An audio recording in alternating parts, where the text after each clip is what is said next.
Salam hər kəsə. Bu gün Dərindən söhbətlərin artıq 4-cü buraxılışındayıq. Bu gün yenə çox maraqlı qonağımız və maraqlı mövzularımız var. Söhbəti çox uzatmadan istəyirəm ki, qonağımızı yaxından tanıyaq. İraydə xanım, salam, necəsiz? Salam, xoş gördüm.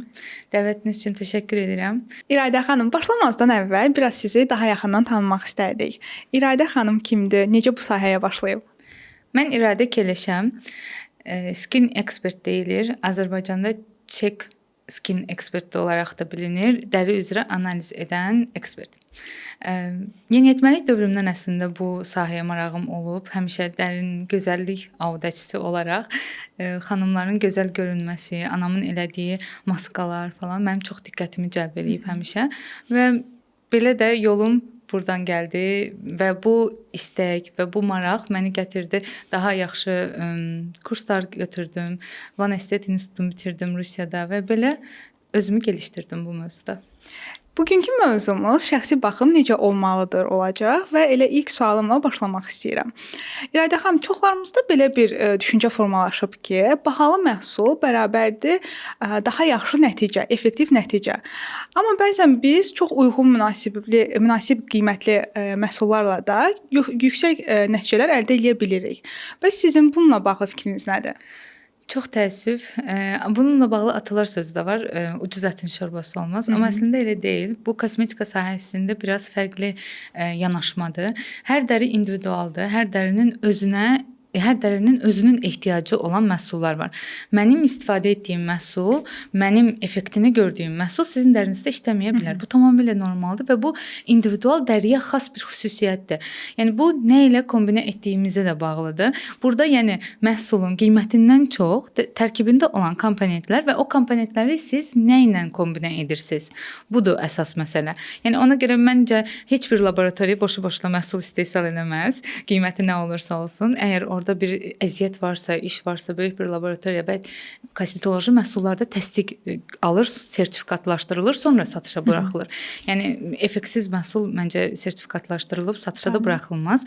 Ona görə də bu yenə də dəri individualdır, söhbətinə gəlib çıxır. Yenə də bizim hər birimizin istifadə etdiyi məhsul birincisi öz dərimizə uyğun olmalıdır, ikincisi kombinə etdiyimiz məhsullar diqqət etməliyik ki, hansı tərkiblərlə birlikdə istifadə edirik.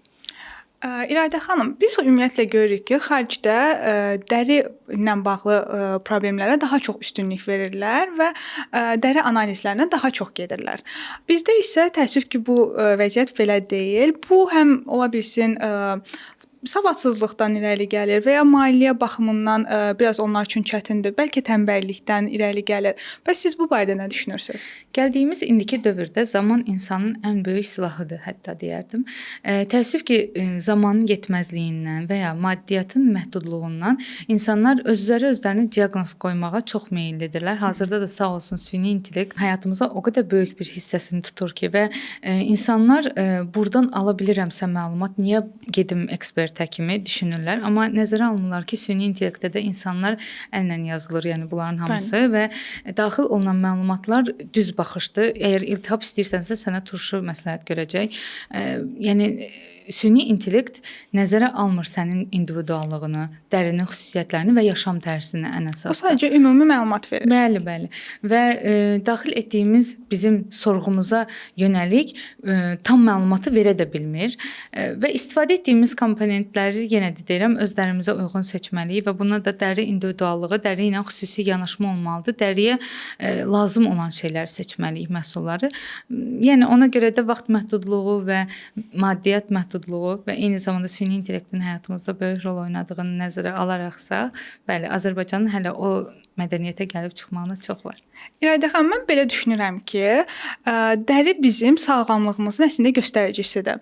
Yəni biz necə diş həkiminə vaxtında gediriksə, düzdür, bəzən olur ki, sadəcə ağrıyanda gedirik, amma ümumiyyətlə, yəni diş həkimə, ümumiyyətlə həkimə getmək vacibdir bizdə.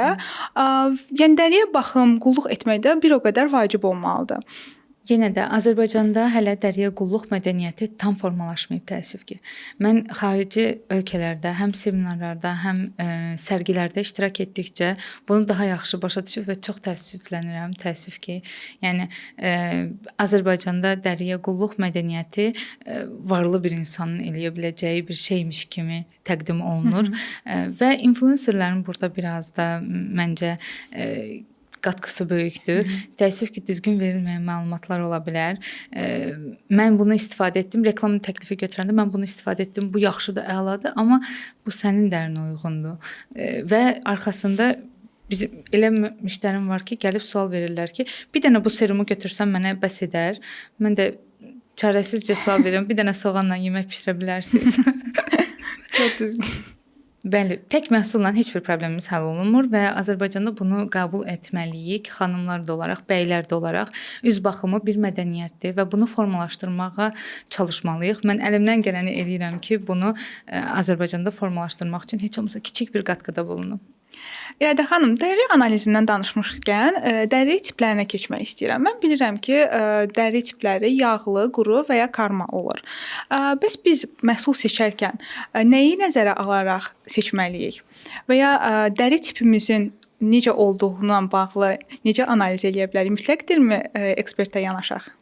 Dəri tipimizi özümüz də evdə müəyyənləşdirə bilərik. Amma ilk öncə onu qeyd edeyim ki, bu bir qanun deyil ki, dəri 3 tipə ayrılır, yağlı, quru və ya karma. Çünki biz özümüz öz dərimizi idarə edə bilərik. Yəni çox turşu istifadə edəcəksən, dərin quruyacaq.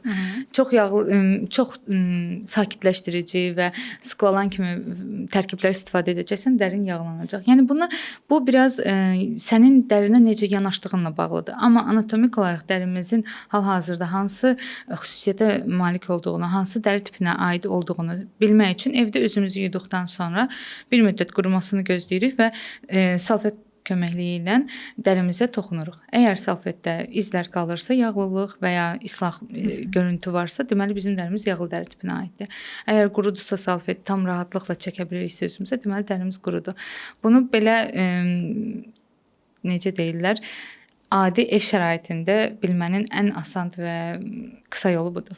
İzləyicilərimiz üçün də yaxşı dərs oldu. Çox sağ olun. İradə xanım, dəri tipindən asılı olmayaraq biz hansı günlük baxımları etməliyik? Çox gözəl sualdır. Dəri tipindən və yaşdan əlavə edərdim. Dəri tipindən və yaşdan asılı olmayaraq insan səhər durdu və xanımı ki, bəyi yoxdur bunu, onu da vurğulamaq istəyirəm. Səhər durduq, üzümüzü yuduq, arxasınca nəmləndirici çəkdik. Ən minimum. Axşam üzümüzü yuduq mütləq. Hələ ki mən ən minimal baxım rutinindən danışıram.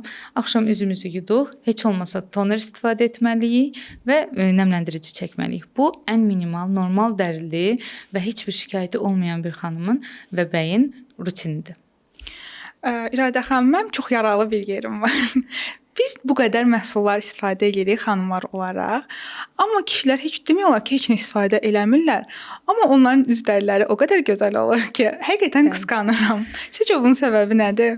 Təəssüf ki, qadın və kişi hormonal olaraq çox fərqli bir varlıqlardır və qadının ay ərzində bir neçə hormon dəyişiklikləri, yaş etapları fərqli olduğundan və ona görə dərisində böyük problemlər yaşamağı tamamilə normaldır. Amma axır zamanlarda sizə deyim ki, bəylərin də üzündə yetəri qədər problemlər yaranır və bəy müştərilərim də çoxdur ki, aknedən əziyyət çəkirlər.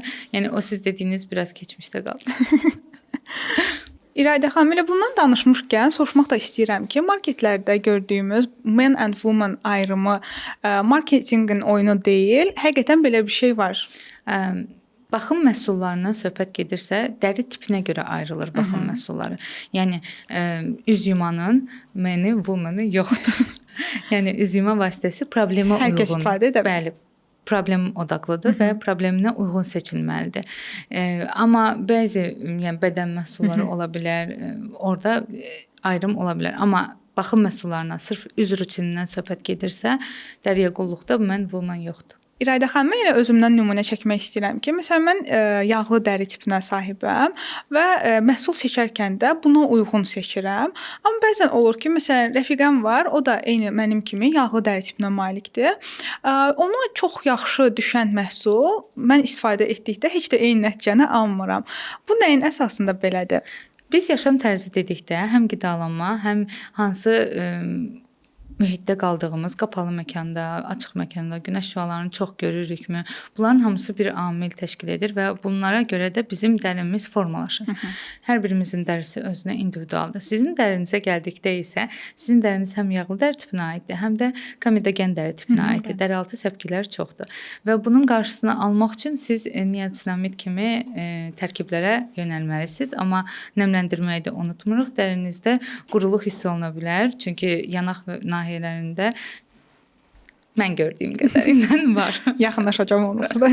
Mütləq. Buyurun. Yəni belə, hər məhsul mənə düşən məhsul sizə düşmür. Yəni bu normaldır. İraydə xanım, belə bir şey var ki, 20-li yaşlarda biz o qədər də dəri baxımına üstünlük vermirik. Yəni bizdə elə çox ciddi problem də olmur. Yəni maksimum deyərdim ki, akne problemi ilə üzləşirik. Amma vay o ki, 30 yaşlarımıza yaxınlaşdıq. Artıq bizdə belə panika yaranır ki, yaşlanırıq, necəsə bu kollagen stimulyasiya eləməliyik və s. Bəs baxım məhsulları ilə bunun yaşlanmanın qarşısına keçmək mümkündürmü? Çox gözəl sualdır. Amma bura bir dırnaqarası bir söz demək istəyirəm. 30 yaşımızda çəkdiyimiz stresi 20 yaşında çəkmirik. Və bu dərimizə çox böyük əlaqəsi var, çox böyük təsiri var. Yəni ona görə hər yaşın öz xüsusiyyətləri var. Amma elə 20 yaşındakı xanım görsə də bilərəm ki, sizə kollagen istehsalı çox zəifdir. Bu bədəndən bədənə fərqi var.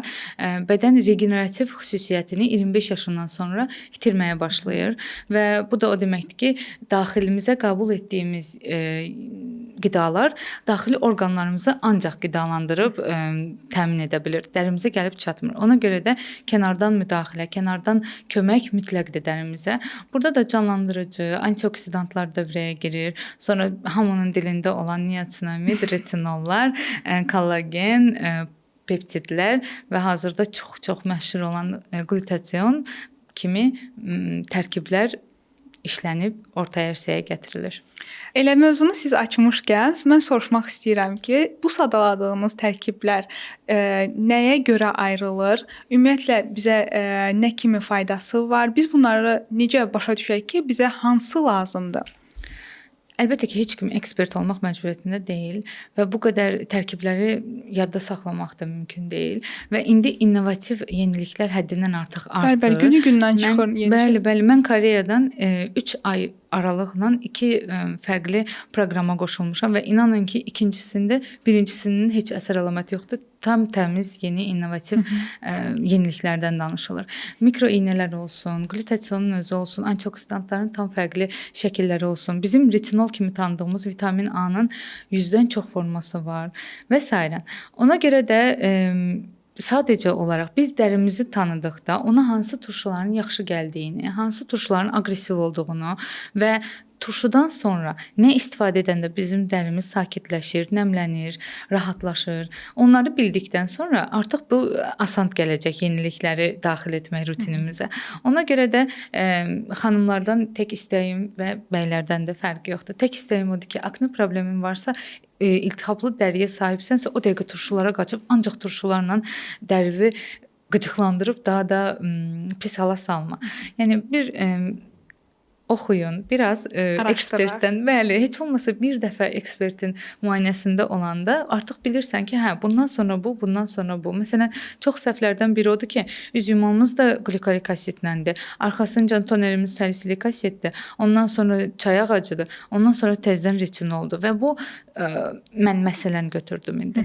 Bu həddindən artıq aşındırıcı bir rutindir və bunu istifadə etdikdə hətta ən yağlı, ən qalın dərili xanımlar belə ilk istifadədə parlaqlıq görsə də matlaşmış dəri, yəni o lazımsız yağlılıq hissinin itirdiyini görsə də biraz istifadə etdikdən sonra dərisi qıcıqlanır və geri dönülməz yaralar yaranır dəridə və bu da inanın ki, çox gec müalicə dövrü, çox uzun müalicə dövrü tələb edir.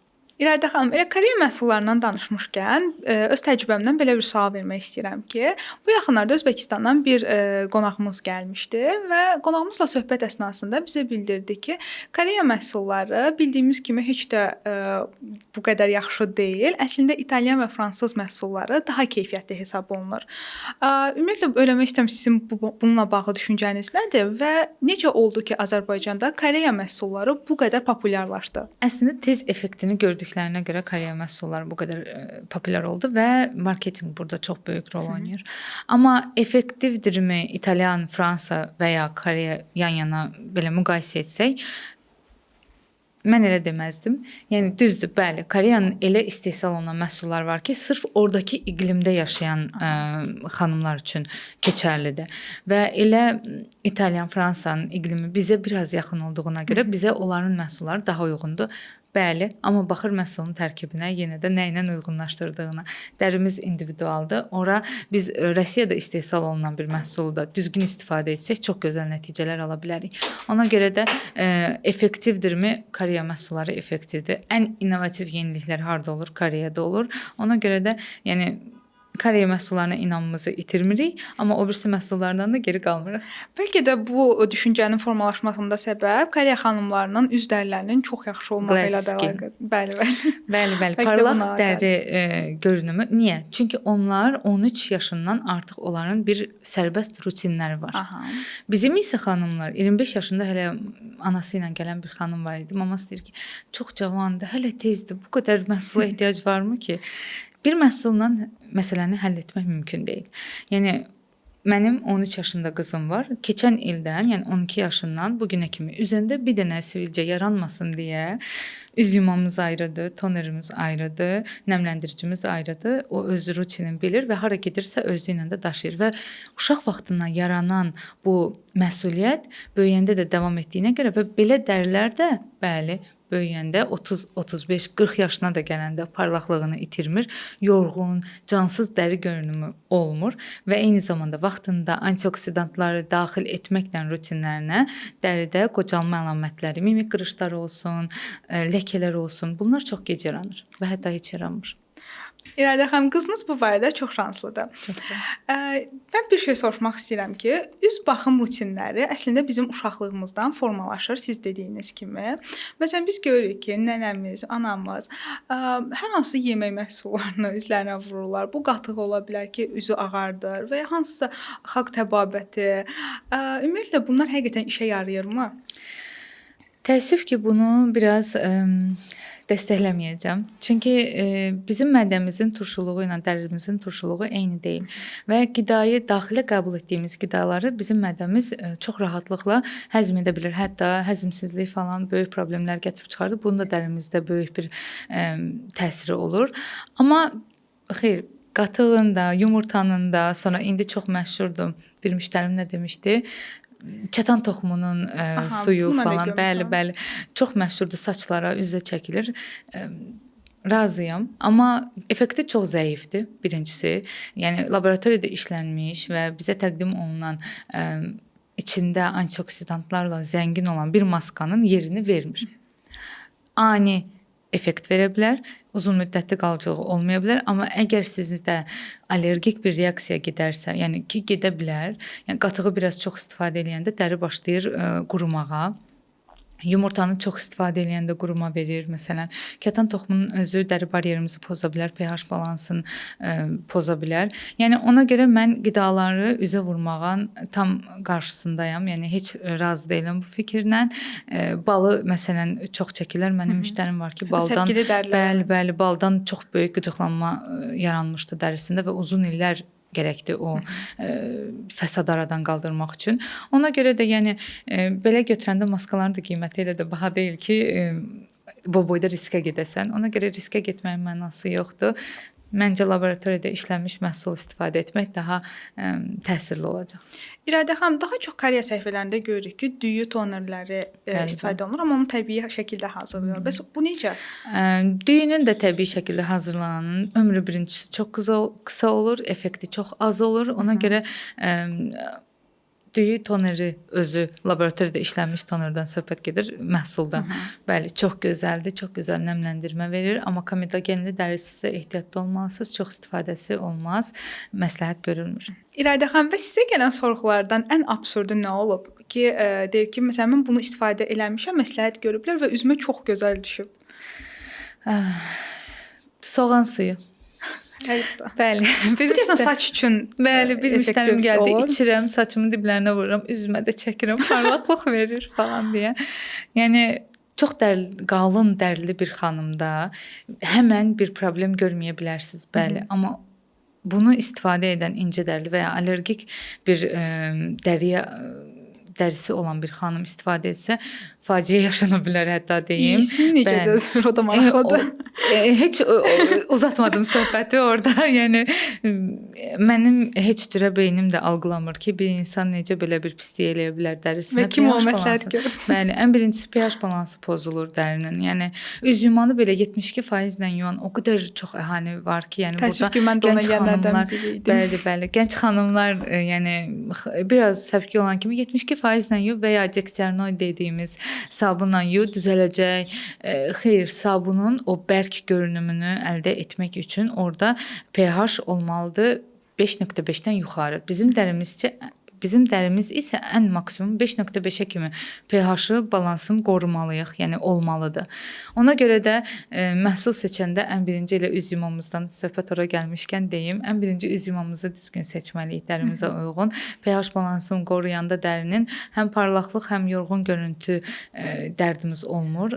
Ona görə də üz yumanızı düzgün seçin. Heç bir sabun sizə möcüzə verməyəcək. Hətta təbii sabunlar da bizə nəticə verməyəcək. Təbii sabunlar da ekstrakt, yəni heç ümumiyyətlə bitki ekstraktlarının təbii bitki ekstraktlarının belə özlərini üzə vurmağı məsləhət görülmür. Çox fəsadları var böyük. Bunun yəni araşdırıb baxa da bilərsiniz.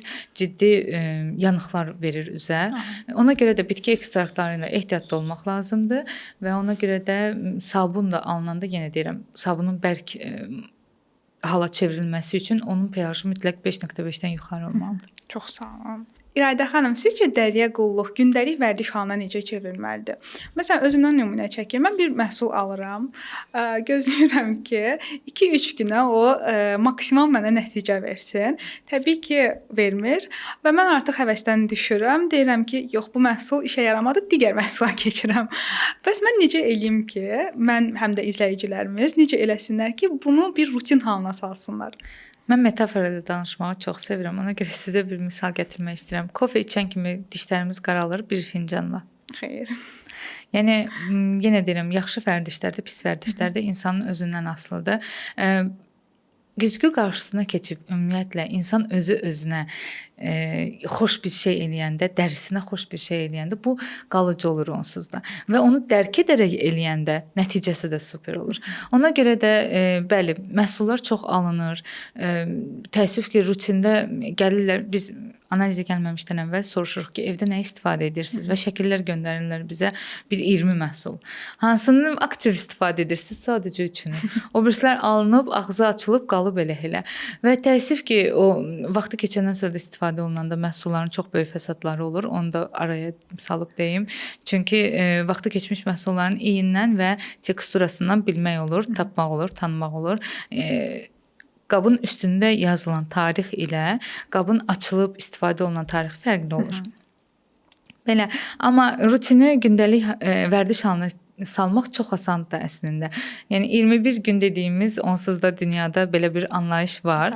Bəli, 21 gün etdikdən sonra avtomatlaşdırılmış rejimə keçir bu. Artıq istər-istəməz hər axşam gələndə makiyajdan əvvəlki kimi yata bilmirsiniz və ya qaşınma verir, qıcıqlanma verir, dəri artıq buna reaksiya verir və istər-istəməz özünüz istəyirsiniz ki, yuyasınız, üzərindən toner çəkəsiniz, üzərindən serumunuzu vurub nəmləndirici ilə bərkidib yatasınız. İradə xanım, bir də belə bir şey var ki, bəzi xanımlarımız makiyaj eləmirlər və deyirlər ki, mən makiyaj eləmirəm, ona görə də günlük bu rutinləri etməyimə ehtiyac yoxdur. Onlar da bu baxımları etsinlərmi? Makiyajsız gəzmək çox böyük ayrıcalıqdır mənə elə gəlir indiki dövrdə. Yəni makiyajı kimlər ən çox istifadə edir? Üzündə problemi olub onu örtməyə çalışanlar. Hansı ki istifadə etməməlidir. Bəli. Amma makiyajsız gəzmək Makiyajsız özünə güvənlə gəzməyin ən birinci yolu rutindən keçir. Sənin əgər evdə rutinin düzgündürsə, dərinə düzgün qulluq edirsənsə və dərin sənə o parlaqlığı, o canlılığı verirsə, əlbəttə ki, makiyajsız gəzmək ən böyük ayrıcalıqdır. Ona görə də makiyajsız gəzənlər xüsusən də dərisinə qulluq etməyi seçməlidirlər. Makiyajla gəzənlər də makiyajı düzgün təmizləməyi seçməlidirlər və hər iki halda rutin mütləqdir. İradə xanım, işin psixoloji tərəfinə də gəlmək istəyirəm ki, bəzən xanımlarımızın üzündə heç bir problem olmur, amma yəqin ki, sizə yaxınlaşırlar və deyirlər ki, mən özümü sadəcə yaxşı hiss eləmək üçün baxım eləmək istəyirəm. Siz bu zaman nə məsləhət görürsüz onlara? Birincisi dərisini analiz edib dərisinə uyğun olan məhsul məsləhət görürük. Mən deyirdim ki, tamamilə problemsiz dəri deyə bir anlayış mənə görə yoxdur. Çünki mənim hal-hazırda belə özlərimdə həll etməyə çalışdığım etaplarım var və yaş ötdükcə mimik qırışlardan ən minimumu, mimik qırışlardan ləkələr falan gələn yorğun dəri sindromu və s. Ona görə də özünü yaxşı hiss etmək üçün birincisi mütləqdir rutin etmək və bəzi xanımlar var. Mən işdən gəlirəm, yorğun oluram, heç halım olmur nəsə etməyə. Uzun-uzadı bunları kimdir eləyən, 20 dəqiqə maskanı gözləyən falan. Bundan çox rastlaşıram. Mən də bir iş qadınıyam. Mən də bəli evə çox yorğun gəlirəm. 2 övladım var. Onlarla da məşğul olmaq lazımdır. Amma inanın ki, o özümə ayırdığım 30 dəqiqə mənə o qədər dəyərli olur ki və o qədər özümü yaxşı hiss edirəm ki və dərim də mənə təşəkkür edir sabahsı günü bu etdiyim yaxşılığa görə. Ona görə də məncə elə özlərini yaxşı hiss eləmək üçün, məsələnin psixoloji tərəfindən baxarsaq, özlərini yaxşı hiss eləmək üçün özlərinə gün ərzində 30 dəqiqəni çox görməməlidirlər. Əlbəttə sosial mediada xərclədiyimiz o 30 dəqiqənin yerinə özümüzə vaxt ayırsaq, məncə daha yaxşı olar. Bəli, əlbəttə. İradə xanım, biz ümumiyyətlə son zamanlar çox görürük ki, hər hansısa bir məhsulu influencerlar çox məsləhət görürlər və bu məhsullar viral olurlar. Ümumiyyətlə bu necə işləyir? Biz deməliyik ki, bu məhsulun tərkibi yaxşıdır, ona görə bu məhsulu alın, yoxsa bu brend yaxşıdır, ona görə brendə görəmi alaq? Yəni bu marketinq tərəfindənmi baxaq bu işə, yoxsa məhsulun keyfiyyətinə görəmi? Sözün açığı markanın o qədər də önəmi yoxdur. Yəni markanın adı nə yazılıb qutunun üzərində, əsas tərkibdir. Bəli, bu gün bu marka məşhur ola bilər, sabah başqa bir marka məşhur ola bilər. Yəni məşhur və ya influencerlar çox istifadə edir deyə deyil. Mənim dərimə nə uyğundur və onun tərkibində nə? Məsələn, indi qlutasion çox məşhurdur hər yerdə. Xüsusən də Asiya ölkələrində həddindən artıq tələb görən bir tərkibdir və hamı istifadə etməyə başlayıb. Fərqi yoxdur bunu hansı marka istehsal edir. Əsas odur ki, nə ilə kombinə edir. Mən məsələn bu tərəfindən əsas maraqlanıram, bu tərəfindən baxıram. İnfluencerlərə də hörmətim böyükdür və mən çox şadam ki, Azərbaycanda artıq influencerlər bu qədər yayğın olmağa başlayıb, çoxalıb, internetdə məlumatlar daha çox artıb və inanın ki, xanımların özünə baxıma təşviq edən influencerləri daha çox bəyənib və onları alqışlayıram həqiqətən də. Çünki telefona baxanda istər-istəməz oradan insan nəsə yararlı bir şey götürmək istəyir. Marka olaraq deyib qışqıran yox. Bu tərkib yaxşıdır, bu dəridə bu yaxşıdır deyən influencerləri daha mən çox bəyənirəm. İradə xanım, bəs biz məhsul seçərkən necə bilək ki, bu tərkib bizim üçün yaxşıdır, bizim dəri tipimiz üçün yaxşıdır? Məhsulu ilk öncə biz özümüz seçməməliyik. İlk öncə dərimizi tanımalıyıq. Bir ekspert sayəsində ola bilər bu və ya öz məlumat alıb bunu bilirsiniz necə bir məhsuldan burada söhbət getmir. Mən biraz belə baxıram. Rutin mənim üçün ilk öncə turşulardan, sonra sakitləşdiricilərdən, sonra da qidalandırıcılardan ibarət kimi olmalıdır. Yəni bu qızıl standart budur. Nə qədər də yağlı dəri olursa olsun mütləq krem axırda vurmalıdır. Çünki dərimiz poduşka ilə və ya əlimizlə təmas edir və bu krem bizim üçün qoruyucu bariyerdir dərimizdə. Əvvəlki etdiyimiz prosedurların belə deyim də etapları qoruyur dərimizdə, buxarlanmasının qarşısını alır. Ona görə məncə kombinə şəkildə seçilməlidir hər şey. Bir-birinə uyğun. İradə xanım, bəs məhsulların effektivliyini necə bilməliyik? Yəni biz məhsulu istifadə edərkən ondan effektiv nəticə almaq üçün ona nə qədər vaxt tanımalıyıq? Belə deyim, dərimiz 28 gündə bir yenilənir. Dərimizin bu standart yenilənmə müddətidir. 25-35 yaş aralığına kimi, 25 yaşadək və 35 yaşadək çox vaxt uzana bilər bu. Baxır qidalanma vərdişinə, dəriyə qulluq vərdişinə və s. Amma bunu retinollarla, retinoidlərlə, turşularla və s. qısaltmaq olur. 14 gündə yenilənmə, peelinglər dediyimiz indi çox məşhurdur. 14 günə salmaq olur. Yəni bir məhsulun 28 gündən tez dərimizdə effekt verməsi mümkün deyil. Sadəcə ani bəli, parlaqlıq verən məhsullar var. Glass skin dediyimiz indi çox məşhurdur və s. kimi məhsulları bəli kateqoriyaya ayırmaq olar. Amma ümumi baxsaq məsələyə, bir aydan tez heç bir məhsul nəticə vermir. 3-5 gündə elə müştərilərim var ki, zəng eləyir ki, mən artıq 5 gündür bunu edirəm, amma heç azalma yoxdur. Əsas da iltihablı dərilərdə. İltihablı dərilərdə dərinin altında vəsbəliyini, soyuq dəymə var deyə dəridə səpki yaranır. Və bu səpki bir gündə yaranmır ki, görürsüz səpkinin özünün müddəti var. 4 gündən tez solub dəridən getmir çox vaxtı səpkimiz. Ona görə də dərinin altında olan o soyuq dəymə tam üzə çıxmaq üçün düzgün məhsullar seçəndə minimum 1 ay gözlənməlidir. Amma belə ən yaxşı variantda hətta retinoidlər belə 8 aya tam təsirini göstərir. İradə xanım, sizə belə maraqlı bir sual vermək istəyirəm ki, düşünün ki, siz bu sahədə ümumiyyətlə iş çalışmırsınız və siz hansını seçərdiniz? İnyeksiya ilə dərinizi müalicə etməyi, yoxsa təbii məhsullarla dərinizi müalicə etməyi? Əslində ikisi də eyni anda işləməlidirlər. Necə? Kosmetoloji prosedurları evdə rutinlə dəstəklənməlidir. Çünki evdəki rutin olmadan kosmetoloji prosedurun ömrü qısalır. Bu bir. İkincisi də, əgər yaşınız 35-ə qədərdirsə, hələ 30-lu yaşlara keçməmisinizsə, inyeksiya o qədər də məsləhət deyil. Niyə? Çünki dərimizi daha tez travma yaşadıb, hər inyeksiya dəri üçün travmadır.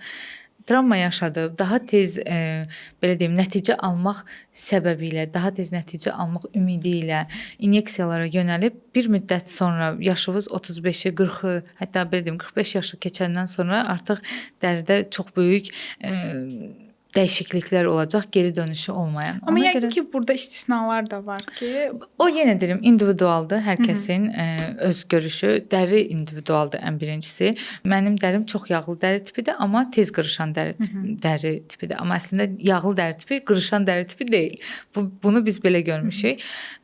Ona görə deyə bilərəm ki, dəri hər kəsin özünün individual yanaşması var, hər kəsin dərisinə individual yanaşma var və mənə elə gəlir ki, kosmetoloqlarla rutin birlikdə işləsə çox daha yaxşı olar. Kosmetoloqa getməmişdən öncə biz ayrı bir rutin qururuq ki, dərini necə hazırlaşdıraq bu prosesə.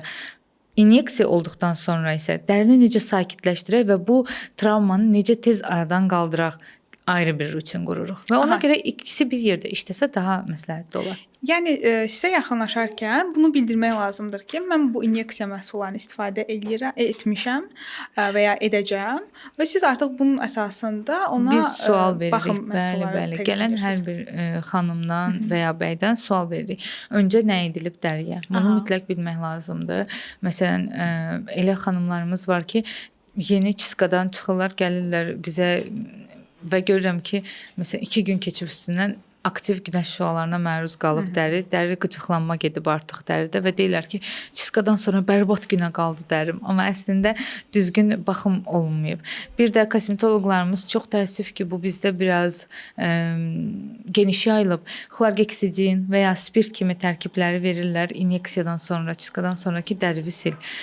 Bu çox böyük yanlışdır. Çünki dərini bəli, inyeksiya edən zaman spirtlə və ya xlorgeksidinlə təmizləmək lazımdır. Antiseptikdə oranı təmizlənməliyik ki, iş görülsün. Amma sonrasında əksinə sakitləşdirici, yumşaq təmizləyicilər və dərini bərpa edici laktobiyomlar istifadə olunmalıdır. Və ona görə də biraz burada çelişir bizim görüşümüz. İnşallah ki, hər kəs anlayar ki, xlorgeksidin, spirt dəri üçün, dəriyə vurmaq üçün nəzərdə tutulmayıb, yara üçündür və orada iş gedən proses zamanı oranı təmizləmək üçün nəzərdə tutulub, yaradılıb. Hətta mən sizə deyərdim, bir müştərim var idi, dərisini 3%li perkislə silirdi və bu mənim üçün belə deyim də gördüyüm ən qəribə bir təcrübələrdən biri oldu. İlayda xanım, elə mövzu buraya gəlmişkən soruşmaq istəyərdim ki, yəni biz aptek məhsulları ilə istədiyimiz nəticəni ala bilmərik. Ala bilmərik deyə bir şey yoxdur. Düzgün kombinə etmək burada vacibdir, amma aptekdən aldığınız saf, təmiz, belə deyim, retinol sizin dərinizi aşındıracaq, qıcıqlandıracaq. Uzun müddət istifadəyə uyğun deyil qətiyyən və həkim də görürsüz ki, tərtib edəndə bizə resept yazanda orada yazır 3 gün istifadə et, 5 gün istifadə et, 10 gün istifadə et. Yəni aptekdə satılan bəli, məhsullar saf retinoidlər və sairə saf vitamin C, salisilik asid fərqi yoxdur. Bunların hamısını qısa müddətdə istifadə edib lazımdır və istifadə etmək lazımdır. Uzun müddətli istifadəyə yararlı deyil, olmaz. İlayda xanım, hal-hazırda artıq mövsüm keçidindəyik və soruşmaq istəyirəm ki, mövsüm keçidində biz dərimizə hansı qulluqları etməliyik? Ümumiyyətlə mövsüm keçişlərində bizim dəriyə baxım məhsullarımız və ya qulluqlarımız da dəyişməlidirmi? Xüsusən Bakı kimi rütubətli ərazidə yaşayırıq və bu zaman biz nələrə diqqət etməliyik? Bəli, rutin mütləq dəyişilməlidir mövsümə uyğun. Hətta mövsümə uyğun yox, əgər ölkə dəyişiriksə belə rutin dəyişilməlidir. Çünki iqlim dəyişirik, həyat tərzimiz dəyişilir. Orada dəyişikliklər mütləq olunmalıdır. Əsas da payız mövsümünə keçəndə mütləq rutinimizə əlavə etməliyik sakitləşdiricilər. Niyə? Çöldə külək və hava dəyişkənliyi, belə deyim, daha çox yağış, birdən-birə baxırsan gün çıxır, yağış yağır və onda dərimiz travma yaşayır, belə deyim, psixoloqların sözü olmasın. Dəri qıcıqlanmağa başlayır. Ona görə də bəli, evdə bizim mütləq əlavə sakitləşdirici vasitəmiz olmalıdır ki, onu belə günlərdə istifadə edə bilək. Amma belə ümumiyyətlə payıza keçəndə mütləq sakitləşdirici, nəmləndirici daha çox istifadə olunmalıdır. Hər yaşında özünün rutini var. İlayda xanım, bəs bu mövsüm keçidlərində insanlar nəyə ən çox səhv edirlər? Mövsüm keçidlərində hələ də yaydan qalan turşulardan istifadə edirlər ki, bizdə yay dönəmində dərimiz çox yağlandığı üçün, tərlədiyi üçün, sebum ifrazı artdığı üçün dərimizdə yağlılıq daha çox müşahidə olunur. Bəzilərində quruluq müşahidə olunur. Bu yenə də individualdır. Dəri xüsusiyyəti bizim yaşam tərzimizdən asılıdır. Hələ də turşulardan çox istifadə olunur ki, bunların qarşısını almaq lazımdır biraz. Çünki payız dönəmində əsas da küləkdir, soyuqdur, dərimizi qıcıqlandıra bilər. Ona görə sakitləşdiricilərə üst tutsaq daha yaxşı olar. İlayda xanım, üz baxım məhsullarından danışmışkən, indi də soruşmaq istəyirəm ki, gələcəkdə üz baxım rutinlərini necə görürsüz? Sizcə texnologiya inkişaf etdikcə bizdə daha çox lazer müalicələrə mi yönəlmək olacaq, yoxsa yenə bu baxım məhsulları qalacaqmı? İndi innovativ yeniliklər o qədər çoxdur ki, kosmetoloji məhsulların tərkiblərində. Məsələn, mikroeynələr. Bir il əvvələ kimi mikroeynələr bizə tanış deyildi ümumiyyətlə. Amma indi mikroeynələr o qədər geniş yayılıb və demək olar ki, gözəl nəticələr alır ki, yəni məncə elə məhsul tərkiblərini gəlişdirdikcə daha qəşəng nəticələr alınacaq və bu sahə daha da irəli gedəcək. Əminəm ki, tərkiblər yenilənəcək və aparatla müalicə, belə deyim, lazer aparatlarından söhbət gedir və s. yenə də olduğu kimi qalacaq və bəli, texnologiya inkişaf etdikcə çox gözəl cihazlar da əminəm ki, Azərbaycana da gəlib çıxacaq. Amma yenə də tərkiblər öz aktivliyini qoruyub saxlayacaq həmişə. Çünki evdə üz baxım rutini bu daha çox aktual olacaq və bunu bir mədəniyyət halına çevrilməliyik. Mənə elə gəlir ki, ümumiyyətlə zaman keçdikcə artıq insanlar daha təbii yaşlanmanın tərəfində olacaqlar və bu məhsullara istifadə daha çox artacaq. Bəli, geniş yayılacaq. Çünki hazırda onsuz da Asiya ölkələrindən baxsaz, bir cərrahi prosedurlar onlarda bu dəqiqə çox aktivdir. Bir də ev rutinləri və hansı kosmetoloji mərkəzə getsəniz, ilk öncə onlar sizə doğru baxım etməyi, evdəki rutininizi düzəldib, sonra sizə əgər ehtiyac varsa, aparatla və ya inyeksiya ilə necəsə müalicə yolu izləyirlər. Amma ən ilk öncə birinci ev rutininə baxır hamı.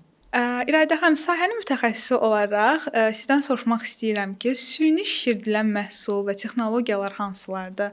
Hansı ki, bir effektivliyi yoxdur, amma çox şişirdilir. Effektivliyi yoxdur deməzdim. Kollagen məsələn indilərdə çox eşidirəm. Hamı kollagen içmək, kollageni üzə tətbiq etmək bəli olar, amma baxır tərkiblərinə yenə burada baxmaq lazımdır. Amma yəni kollagen bişirdildiyi qədər deyil, mənə elə gəlir. Daxildən qəbul, qida ilə qəbul daha aktualdır mənə görə, daha tez effekt verir və ona görə də bir də şişirdilmiş prosedurlar deməzdim. İnfluencerlərin və ya marketinqin qurbanı olduq bir müddət retinolun səhv istifadəsi, yayda retinol istifadə etmək olmaz və ya ağır faizli retinollar məsələn həyatımıza çox girdi. Enzim pudralar, peelinglər, elə müştərim var idi, hər gün peeling istifadə etməkdən dərisini çox aşındırmışdı. Yəni yenə də eyni şeyə gəlib qaydırıq ki, dərimizi tanıyıb, dərimizə uyğun məhsul seçməliyik. Hər gördüyümüz marketinq qurbanı olmayaq, hər gördüyümüz məhsulu da alıb hər gün istifadə etmək olmaz. İradə xanım, burada mən görmüşəm ki, günlük peelinglərdə həddən artıq çoxdur. Yəni bunları da istifadə etmək olmaz, yoxsa günlük peelinglər istifadə etmək olar? Günlük peeling dediyimiz nədir? Məsələn, tonerlərin tərkibində papaya özləri olur. Məsələn, AHA, BH, LH, PH və s. turşular, azolik asid və s. Turşulardan ibarət toner belə bu əslində peelingdir, amma gözlə görünür soyulma verməyən peelingdir. Bu ölü hüceyrədən dərini yavaş-yavaş olmalı olduğu kimi təmizləyir. Peeling sözünü o qədər şişirtdilər ki, bir müddət, o qədər böyük məna yüklədilər ora və ağır peelinglər eləməyə başladılar, soyulan peelinglər. Və bunu düzgün influence eləmədilər, düzgün tanıtmadılar və ona görə də təəssüf ki, bizim xanımlar, evdar xanımlar, bu sahədə o qədər də böyük məlumatı olmayan xanımlar düzgün istifadə etmədilər. Ona görə də bir qorxu yaranıb hamının içində peeling deyəndə. Yəni bəli, günlük peeling dediyimiz, əgər sizin adi turşulardan ibarət bir toneriniz varsa, sizin deməli evdə günlük peelinginiz var artıq. Və ya üz yuma vasitənizdə qlikolik asid varsa, ən sadəsindən başlayaq. Sizin deməli evdə günlük peelinginiz var artıq. Və bununla bərabər əgər aşındırıcı enzim pudra istifadə edirsinizsə, əlavə kreminizin də tərkibində turşu varsa, bu artıq qıcıqlandırıcı peeling sayılır. Bu olmaz istifadə etmək. İradə xanım, son sualımı verib yekunlaşdırmaq istəyirəm, çünki çox yorduq sizi, amma çox maraqlı da söhbətimiz oldu. İzləyicilərimizə nə məsləhət görərdiniz dəriyə qulluqla bağlı? 3 ən əsas tövsiyəniz nə olardı? Xoşdur, heç yorulmadım. Çox maraqlı keçdi podkastımız. 3 ən əsas məsləhətlərdən birincisi və vazkeçilməzim üz yumanıza diqqət edin. Üz yuma mütləq və vacib bir amildir, etapdır. Səhər, axşam üz yuyulmalıdır. Üz quru da olsa, yağlı da olsa fərqi yoxdur. Üzümüzü səhər, axşam yumalıyıq və düzgün vasitə ilə yumalıyıq. Quru dərilər turşu əsaslı yuyuculardan uzaq durub daha sadə tərkiblər seçməlidirlər. Bu daha sadə dediyim, əgər yaşınız 30-a qədərdirsə, sakitləşdirici tərkiblər götürə bilərsiniz. 30+ peptidlərə müraciət edə bilərik. İkincisi, ən vacibi tonerizə işləmi. Nəmləndirmə deyəndə hamının ağlına krem gəlir, amma əslində belə deyil. Kremdən çox toner dərimizi nəmləndirir və məsləhət olardı ki, tonerizə işləmini, etapını atlamayın. Yəni tonerizə mütləqdir. Dərimizə uyğun toner seçirik. Yağlı dərilər üst tuta bilərlər turşulara, quru dərilər isə mütləq sakitləşdirici, qidalandırıcı tərkiblərə üst tutmaq olar. İndi isə innovativ kök hüceyrə bitkilərdən alınan kök hüceyrə tərkibli tonerlər var. Çox effektivdir. Üçüncüsü, dərimizi nə ediriksə edək, buna aiddir. Serum, maska, hansı etaplarımız evdə varsa, onlardan sonra mütləq dərimizi kremlə qoruyuruq. Krem qoruyucu təbəqədir, mütləqdir və vazkeçilməzdir. Çox sağ olun dəyərli məsləhətlərinizə görə. Çox xoş oldu mənim üçün. Bizim üçün də çox xoş oldu. İnşallah ki, faydalananlar çox olacaq. Təşəkkür edirəm belə bir proyekt üçün. Mən bu işə təzə gələndə, bunu da deyim qısaca. Mən bu işə təzə gələndə ən böyük istəyimdən biri idi ki, xanımlara necəsə öz fikrimi çatdırım. Bir podkast hazırlayaqmı, YouTube kanalı açaqmı, nə edək deyə. Amma işdən vaxt tapa bilmirdim və belə bir mənə göndərəndə sizin ilk buraxılışınızı çox sevindim. Bütün buraxılışlarınızı izləmişəm və davamını diləyirəm. Əminəm ki də bir çox xanıma üz baxımında olsun və ya özünə qulluqda olsun bir işıq olacaqsınız. Təşəkkür edirəm. Biz təşəkkür edirik. Çox sağ olun. Çox sağ olun.